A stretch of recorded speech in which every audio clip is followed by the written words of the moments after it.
What makes Ocasio-Cortez so crucial to the seventh generation? It's more than winning an election without corporate or oligarch money. It's her intelligence and willingness to question and point out power's deception and criminality. She earned my support, despite her growth sympathies, by telling her supporters about Exxon's climate deceptions, Exxon's 1970s climate science research and subsequent cover-ups.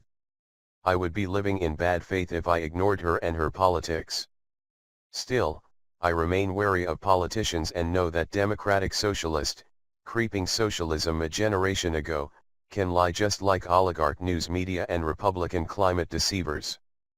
But, she earned her stripes and my support by taking on the climate deceivers. And what is this about socialism? Alexandria Ocasio-Cortez is not a socialist and far from it. Democratic socialists abide by the nation-state's welfare posture. It's a welfare state, a state within a capitalist nation-state. Democratic socialists will willingly work along with billionaires like Elon Musk to reduce carbon dioxide pollution. They can live with capitalism, then. Usually, when commercial and oligarch news media say the word socialism, they fail to define their meaning of it. In fact, they mislead their listeners. For the oligarch stations, it means services and resources they do not believe we deserve as participants and protectors of society.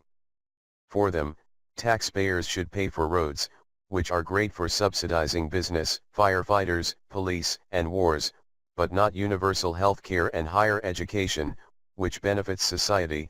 A rising tide lifts all boats and more. But watch out the next time they want a draft. Then it's all for one and one for all. Always. Regressing, from where does this oligarch define socialism's power arise? From the top, from the bottom, from elsewhere? For Marx and Engels, the creators of scientific socialism, the power of socialism arose within the ranks of the working class, the proletariat. From within the factories, fields, and farms, the proletariat would wield its political power. To each according to their ability, to each according to their needs defined modern socialism. Cortez does not echo this idea, not the classical proletariat's definition of socialism, not scientific socialism. It would not matter at this point of history anyway. A transition to socialism requires vast surpluses, enormous amounts of surplus value. Our politicians and fossil fuel corporations indebted humanity to catastrophic climate damage rather than universal care, not a sane future. That socialism will somehow arise out of ashes is absurd. Like capitalism and communism, socialism requires growth, and human population, resource depletion, and carbon dioxide pollution set limits to growth. Maybe a simple, human-scale, mutual aid, ecological approach will save Earth for the seventh generation. Their future prospects dim with each passing day powered by the status quo. In any case, it doesn't matter if Ocasio-Cortez is a democratic socialist or a billionaire libertarian ensconced within the anti-science Republican Party. What matters is that she tells her generation how we got to this point, the point of growing carbon dioxide density, and corporate and government complicity in their threats to the seventh generation.